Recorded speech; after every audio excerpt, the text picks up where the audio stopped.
básquet, jugador de básquet. bailador de salsa criminal Ajá. y además, bueno, y tú sabes que yo me formé políticamente en el Partido Comunista de Venezuela. Tuve muchos años militando allí, lo cual me llena de mucho orgullo. Y Soy estuviste un tiempo en Cuba también con tu papá y eso, ¿no? en la Unión Soviética, En la Unión Soviética también. en el destierro. Ahí lo lanzaron para allá, casi moribundo en la cárcel. Él era senador y ni siquiera le allanaron la inmunidad, preso en el cuartel San Carlos y estaba muy En la mal de salud, democracia, pues.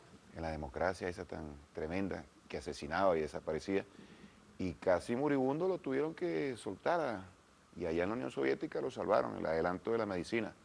Se desarrolló una campaña nacional e internacional muy grande, muy importante, donde Miguel Otero Silva, que era gran amigo de él, jugó un papel muy importante.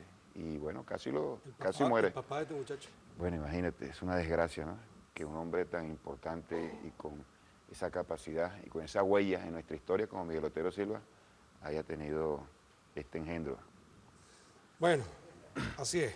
Mira, Jesús, vamos a hablar cosas muy serias, ¿no? La primera pregunta, ¿cómo ves la economía del país? Bueno, la economía sigue siendo el punto álgido, el problema más serio de nuestro país y de la revolución. El gran desafío es superar el escenario que tenemos nosotros y que se puede resumir fácilmente.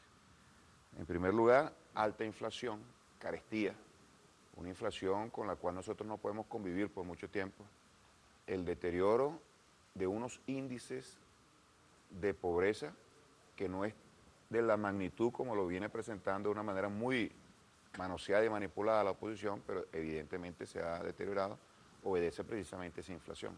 Solo por citarte un ejemplo de por qué eso no puede seguir. Pero esa Inflación de inflación no es 50, la inflación creada por factores pero es inflación, especuladores.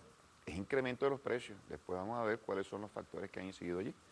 El tema de la escasez y el desabastecimiento y el tema de la producción. Hay algunos rasgos que indican que la economía podría ir a una recesión. Entonces, ese es el escenario Recesión para con inflación.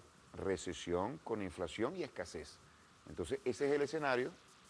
Tú tienes que determinar las causas para desarrollar una estrategia que pueda superar esa situación. Las causas, ya sabemos, hay una guerra económica, el propósito deliberado de sectores económicos y políticos muy poderosos, nacionales y extranjeros, de hacer colapsar la economía, con ello generar un clima social insostenible, de explosión social, de implosión social, y todo ello en función del debilitamiento del gobierno y posterior derrocamiento. Pero no es la única causa, hay un caldo de cultivo para eso, que es la estructura de nuestra economía. Una economía rentista, una economía parasitaria, una economía subdesarrollada, muy atrasada, y una economía dependiente todavía. El avance que impulsó el comandante Chávez fue extraordinario de cara a la soberanía, pero todavía hay rasgos muy arraigados, muy profundos de la dependencia. Eso es un caldo de cultivo, nos hace mucho más vulnerables a los ataques en el marco de la guerra económica, que por cierto no se le aplica por primera vez a Venezuela, ni es el único gobierno revolucionario que ha sido víctima de eso.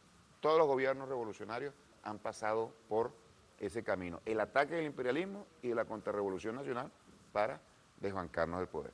Y adicionalmente a eso, no lo podemos negar. Yo creo que en una oportunidad lo estábamos discutiendo.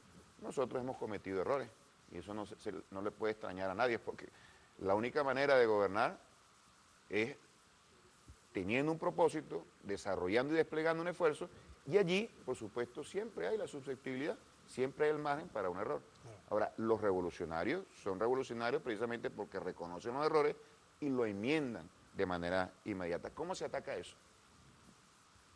En primer lugar, y eso se está haciendo, bueno, un despliegue en función de tratar de limitar los efectos del parasitismo. El parasitismo se expresa de muchas maneras, pero se manifiesta en la voracidad del capital. Las tasas de ganancia más altas del planeta las obtienen aquí los empresarios y eso implica un incremento de los precios exorbitantes. Eso hay que inspeccionarlo.